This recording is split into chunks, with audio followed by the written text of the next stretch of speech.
Praise the Lord. Hallelujah, hallelujah. ప్రభువైన యేసుక్రీస్తు నామములో ప్రియులారా, మీ అందరికీ హృదయపూర్వక వందనాలు తెలియజేస్తూ ఉన్నాను. 10 నిమిషాలు దేవుని సన్నిధిలో కొన్ని మాటలు జ్ఞాపకం చేసుకుందాం. కీర్తనల భాగము 142వ కీర్తన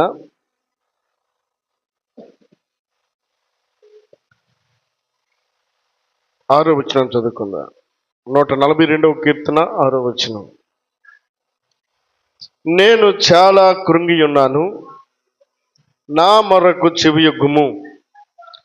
నన్ను తరుమువారు నాకంటే బలిష్ఠులు, వారి చేతిలో నుండి నన్ను విడిపింపుము. చాలండి. ఆ 142వ కీర్తన ఏ సందర్భంలో రాయబడింది అన్నప్పుడు, గుహలో ఉన్నప్పుడు దావీదు చేసిన ప్రార్థన. ఇంట్లో ఉన్నటువంటి సందర్భంలో కాదు, అన్ని సౌఖ్యంగా ఉన్నటువంటి పరిస్థితుల్లో ఈ మాటలు మాట్లాడడం లేదు. కానీ దావీదు మాట్లాడుతున్నాడు, నేను చాలా కృంగిపోయి ఉన్నాను. దావీదు యొక్క స్థావరం ఎక్కడుంది, దావీదు యొక్క స్థానం ఎక్కడుంది, దావీదు నివసిస్తున్నటువంటి ప్రదేశం ఎక్కడా అని మనం ఆలోచన చేసినప్పుడు, గుహలో దావీదు చేసిన ప్రార్థన.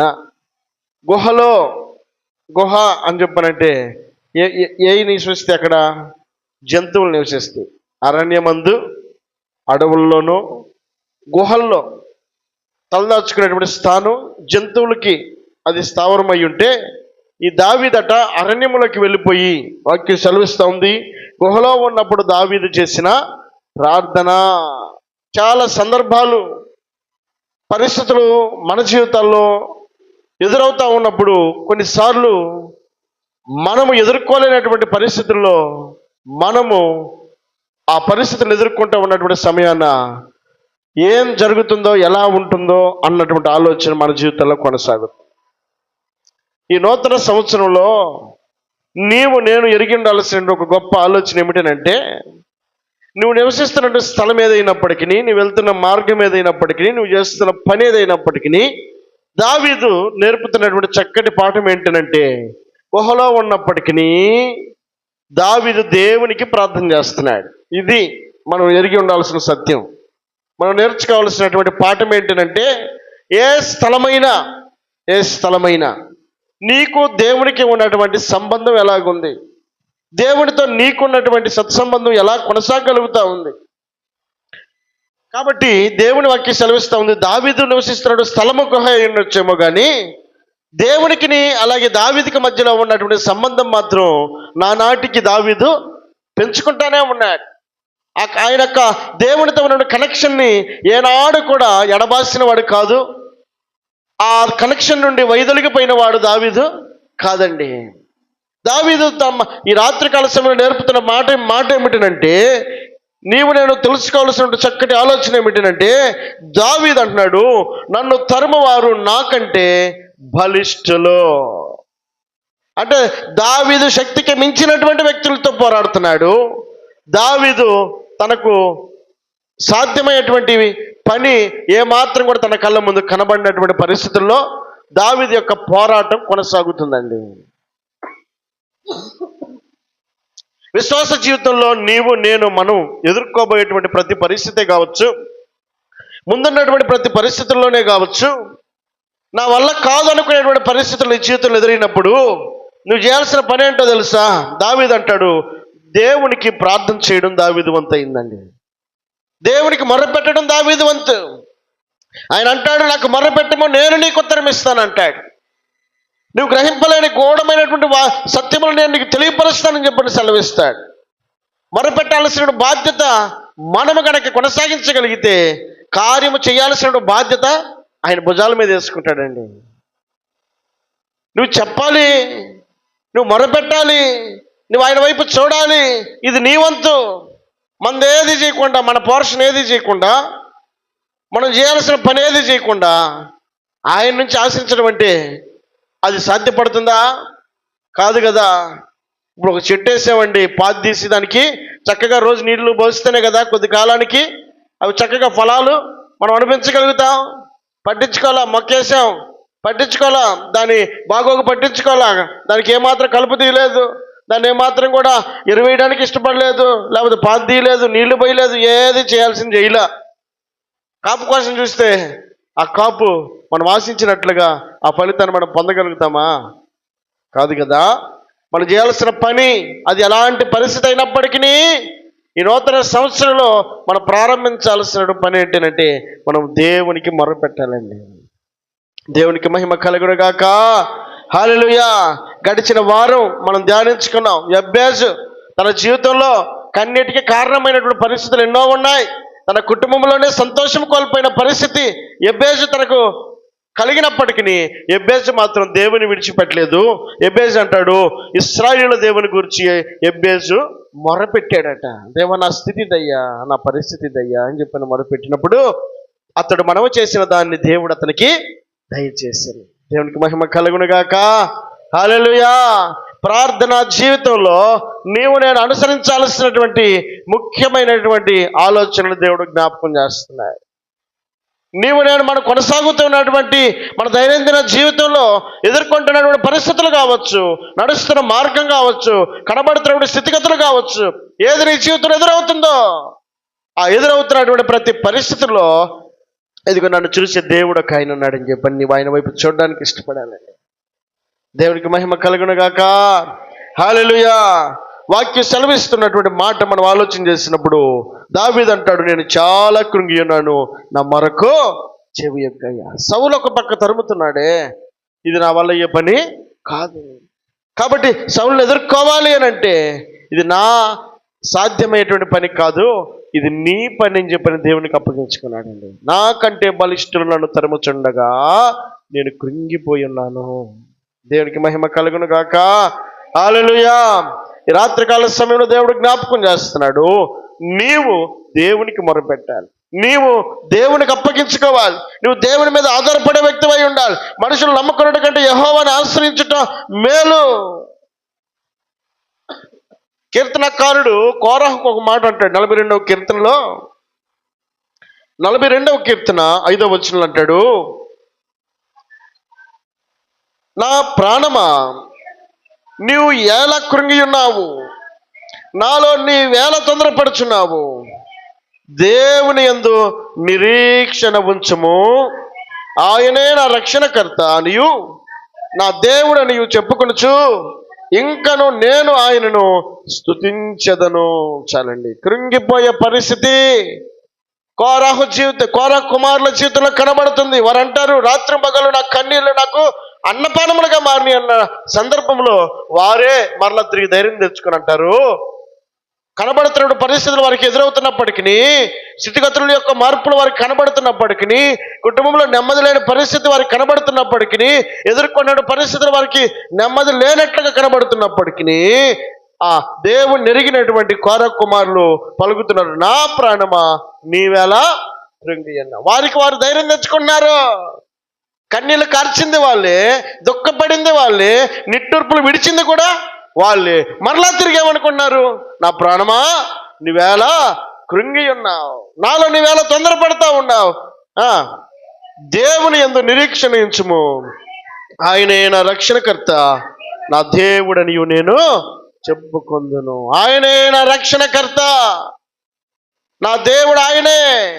కీర్తనకారుడైన దావీదు అంటాడు, పరిస్థితులన్నీ కూడా తన జీవితంలో వ్యతిరేకంగా ఎదుర్కొన్నటువంటి స్థితిలో సైతము దావీదు అంటాడు, చదువుదాం 63వ కీర్తన మొదటి వచనం. 63వ కీర్తన మొదటి వచనంలో, దేవా నా దేవుడవు నీవే, వేకువనే నిన్ను వెతుకుదును. చాలండి. నా దేవా నా దేవుడవు నీవేనయ్యా, వేకువనే నేను నిన్ను. ఏ పరిస్థితుల్లో రాశాడన్నమాట? దావీదు యోధ అరణ్యములో ఉండగా, అదండి ధైర్యం కలిగేటువంటి మాటలు కష్ట సమయాల్లో దావీదు వ్యక్తపరుస్తున్నాడు. గుహలో ఉన్నప్పుడు దావీదు కృంగిపోయి దేవుని మీద ఆధారపడడానికి ఇష్టపడుతున్నాడు, దేవునికి ప్రార్థన చేయడానికి ఇష్టపడుతున్నాడు. 142వ కీర్తనలో 63వ కీర్తనలోకి వచ్చేసరికి దావీదు అంటాడు, యోధ అరణ్యములో ఉన్నప్పటికీ నా దేవా నా దేవుడవు నీవే, వేకువనే నేను నిన్ను వెతుకుదును. ఇంటి పట్టున ఉన్న సందర్భం కాదు అది. తన వల్ల కాని పరిస్థితుల్లో ఎక్కడో గుహలో ఉన్నప్పుడు, యోధ అరణ్యములో ఉన్నప్పుడు మనుషుడు ఎవ్వరు లేని నిర్మానుష్య ప్రాంతంలో ఉండి ఒక్కడే కన్నీరు కారుస్తూ ఉన్న సందర్భంలో దావీదు మాట్లాడుతున్న మాటలండి అవి. రాత్రి వేళ దేవుడు నీతో మాట్లాడుతున్నాడు. నీ మాట ఎలాగుంది? నువ్వు ఎవరి మీద ఆధారపడతా ఉన్నావు? నువ్వు ఎవరికి ప్రార్థన చేసుకున్నావు? నువ్వు ఎవరికి మొర్రపెట్టుకున్నావు? నువ్వు ఎవరికి చెప్పుకోవాలని ఆశపడతా ఉన్నావు? దావీదు అంటాడు, నా దేవుడవు నీవేనయ్యా. తన స్థితిగతుల్లో మార్పులు వచ్చినప్పటికీ దావీదు ఎన్నడూ కూడా దేవుని విడిచిపెట్టిన వాడు కాకుండా ఈ రాత్రికాల సమయంలో నీకు నాకు మనందరినీ బలపరచగలిగినటువంటి వ్యక్తిగా మార్పు చెందిన వాడై ఉన్నాడు. దేవునికి మహిమ కలుగును గాక. హల్లెలూయా. కృంగిపోయే పరిస్థితులు మనిషికి ఎదురవుతా ఉన్నప్పుడు మనం చేయాల్సిన పని ఏమిటనంటే దేవుని మీద ఆధారపడేటువంటి స్వభావాన్ని కలిగి ఉండాలి. దేవుని మీద నమ్మిక కలిగిన వారమై ఉండాలి. ఈ నూతన సంవత్సరంలో మనకున్న ప్రతి ఆలోచన యావత్తు ఆయన మీద వేద్దామండి. ఆయనకి చెప్పుకుందాం, ఆయనతో మాట్లాడుకుందాం, ఆయనతో నీకు ఉన్నటువంటి సంబంధాన్ని పెంపొందించుకుందాం.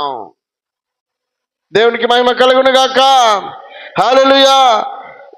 యోబు గ్రంథంలో 6వ అధ్యాయము 14వ వచనంలో ఒక మాట రాయబడింది.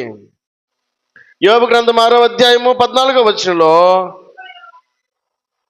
కృంగిపోయిన వాడు సర్వశక్తుడకు దేవుని యందు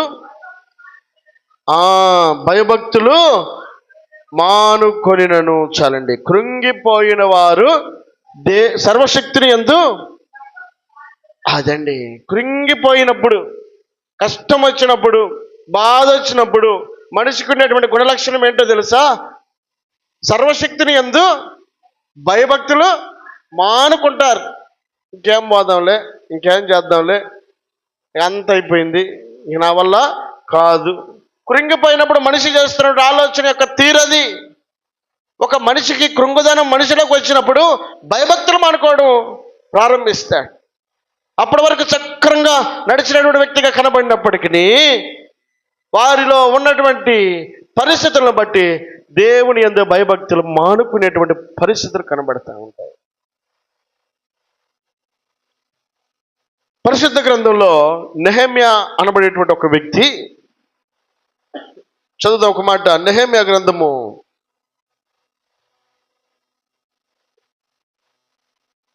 2వ అధ్యాయము 2వ వచనం. కాగా రాజు, నీకు వ్యాధి లేదు కదా, నీ ముఖము విచారముగా ఉన్నదేమి? నీ హృదయ దుఃఖము చేతనే అది కలిగినదని నాతో అనగా, నేను మిగుల భయపడి రాజు చిరంజీవి అగునుగాక. నా పితరుల సమాధులుండి పట్టణము పాడైపోయి దాని గుమ్మములను అగ్ని చేత కాల్చబడి ఉండగా నాకు దుఃఖ ముఖము లేకపోవనా అని రాజుతో అంటిని. చాలండి. భక్తుడు, దేవుని ఎరిగినటువంటి వాడైనటువంటి నెహెమ్యా రాజు దగ్గర ఒక పరిచారకుడుగా ఉన్నాడండి. రాజు దగ్గర ఏదన్నా ఒక చిన్న పోస్ట్ ఉందనుకో, ఇక అంతకు మించినటువంటి ధైర్యం ఇంకేమన్నా ఉంటుందా? ఇంకా ప్రశాంతంగా తన యొక్క లైఫ్ని రాజు పేరు చెప్పుకొని బాగా సంతోషంగా జీవించడానికి అవకాశం ఉంటుంది. ఏమాత్రం కూడా దిగులు ఉండాల్సిన పని లేదు. రాజు దగ్గర పనిచేసేటువంటి వ్యక్తులకు కావలసిన కొదువులు ఏమీ ఉండవు. అలాంటి కొదువులైనటువంటి స్థానంలో నెహెమ్యా ఉద్యోగం చేస్తూ ఉన్నాడు.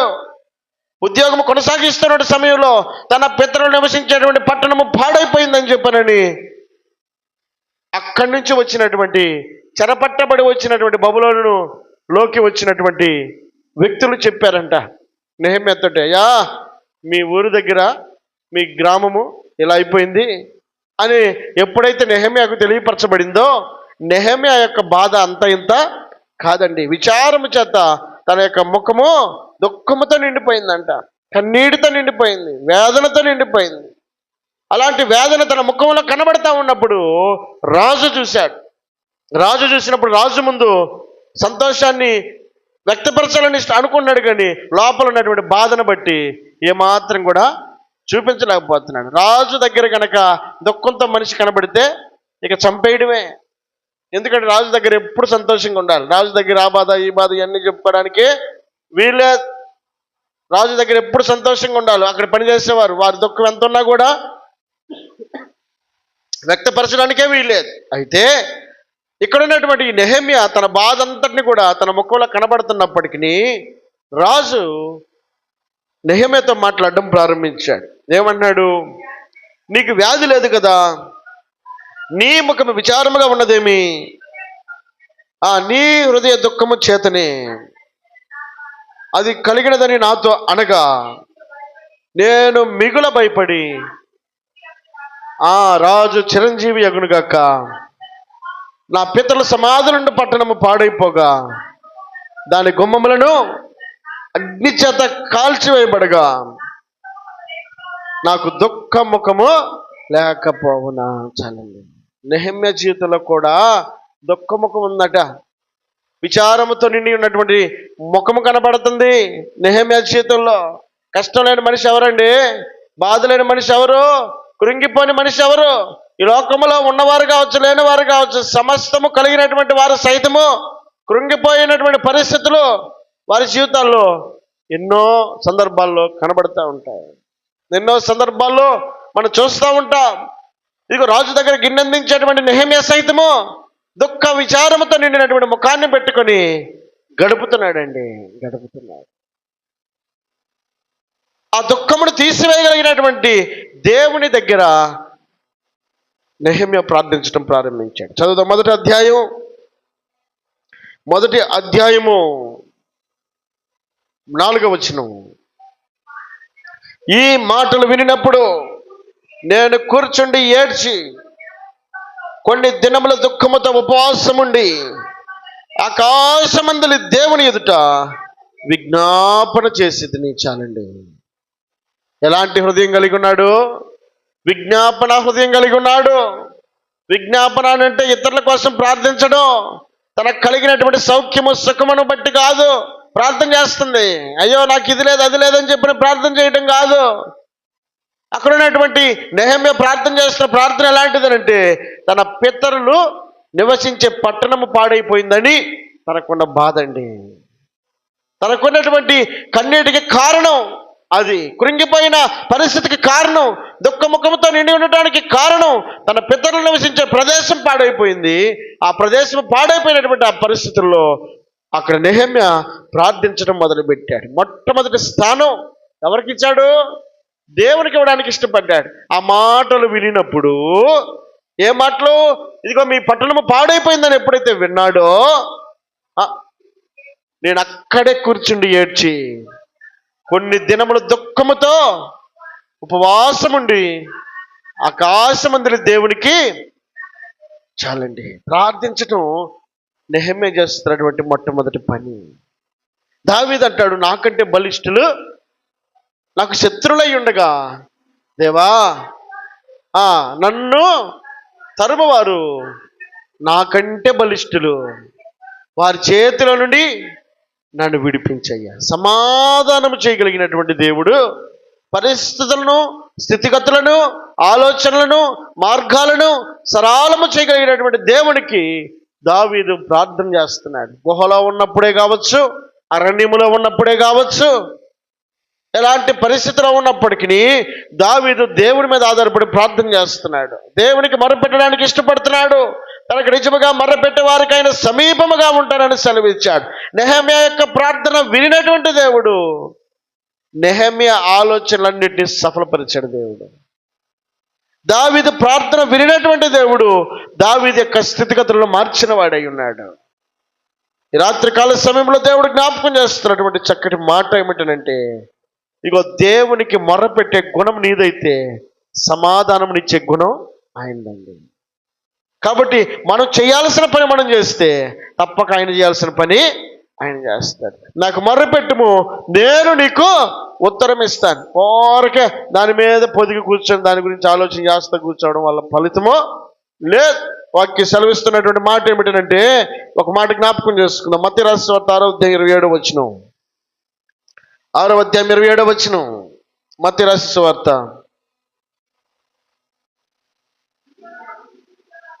మీలో ఎవడు చింతించటం వలన తన ఎత్తు మోరెడెక్కువ చేసుకొనగలడు. వస్త్రములను గురించి మీరు చింతింపనేలా. ఆ గడ్డి పూలు ఎలాగూ ఎదుగుచున్నవో ఆలోచించుడి. అవి కష్టపడవు, వడకవు.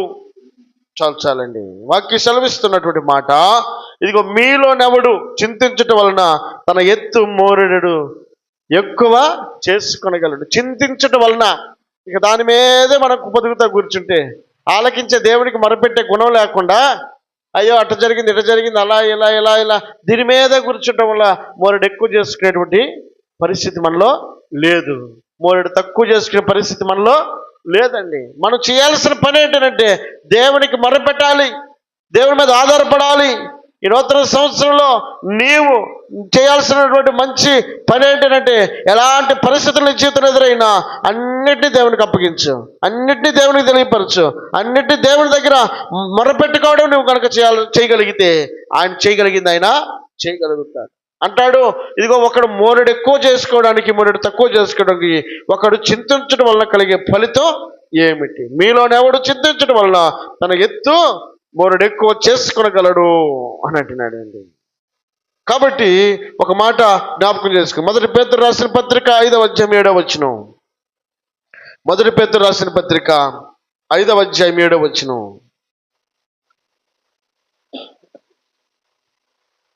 5వ అధ్యాయం 7వ వచనం.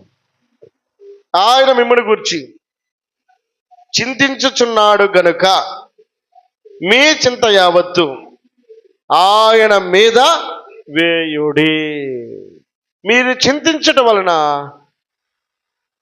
ఆ చింత మోరెడు ఎక్కువ ఎవడు చేసుకోగలుగుతాడు. ఆయన వాక్య సెలవిచ్చే మాట ఏమిటంటే, ఆయన మిమ్మల్ని గురించి చింతించుచున్నాడు కనుక మీ చింత యావత్తు ఆయన మీద వేయుడి. చాలండి. అందుకే ఆయన అంటాడు, ప్రయాసపడి భారము మోయించిన సమస్త జనులారా నా యొద్దకు రండి, నేను మీకు విశ్రాంతినిస్తాను. మీ భారం ఏమైందో ఆ భారాన్ని నేను మోస్తా. మీ చింత యావత్తు నేను తీసుకుంటా, మీ కష్టాన్ని నేను తీసుకుంటా, మీకు నెమ్మది కలుగు చేస్తాను, మీకు క్షేమాన్ని కలుగు చేస్తాను, మీకు సమాధానాన్ని కలుగు చేస్తాను. మీ జీవితాలను ఆశీర్వాదకరంగా నడిపించడానికి ఇష్టపడుతున్నటువంటి దేవుడు సెలవిస్తున్నాడు. మీరు చింతించడం వల్ల కలిగే ప్రయోజనం ఏంటి? మీ చింత యావత్తు ఆయన మీద వేయడి. కాబట్టి ఈ రాత్రికాల సమయంలో నువ్వు దేని గురించి ఆలోచన చేస్తున్నావు? దావీదు తనకున్న భారం కాసేపు ఏడ్చి కాముకొనొచ్చుగా. ఏమంటాడు? దేవా, నేను చాలా కృంగి ఉన్నానయ్యా. ఎవరికి చెప్తున్నాడు ఈ మాట? దేవునికి చెప్తున్నాడండి. అంటే దేవునికి చెప్తున్నాడంటే దాని అర్థం ఏంటి? అయ్యా, నేను ఈ బాధ భరించలేను, సమస్తము నువ్వు మొయ్యయ్యా, నువ్వు సమాధానం ఇయ్యయ్యా. ఇప్పుడు తనకున్న భారం అంతా ఎక్కడ పెడుతున్నాడు? ఆయనకి అప్పగిస్తున్నాడు. మీ ప్రయాసపడి భారం వహించిన సమస్త జనులారా నా యొద్దకు రండి, నేను మీకు విశ్రాంతినిస్తాను. అంటే సమాధానమునిచ్చేటువంటి దేవుని దగ్గరికి మనం వచ్చి ప్రార్థించగలిగితే, నెమ్మదినివ్వగలిగినటువంటి దేవుని దగ్గరికి వచ్చి మనం ప్రార్థించగలిగితే, మనకున్నటువంటి కృంగిపోయిన పరిస్థితుల నుంచి లేవనెత్తగలిగినటువంటి దేవుని దగ్గరికి వచ్చి మనం ప్రార్థించగలిగితే, దేవుడు ఇచ్చినటువంటి చక్కటి అవకాశము.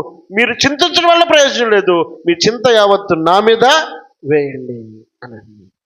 కాబట్టి ఈ రాత్రికాల సమయంలో నువ్వు ఎలాంటి పరిస్థితుల్లో ఉన్నా ఈ నూతన సంవత్సరం చేయాల్సిన పని మొత్తం ఆయనకు అప్పగించుకొని, ఆయన ఇచ్చేటువంటి దీవెన, ఆయన ఇచ్చేటువంటి నెమ్మదిని నువ్వు పొందుకుందువుగాక. తల్ల ముంచుదాం, ప్రార్థన చేసుకుందాం.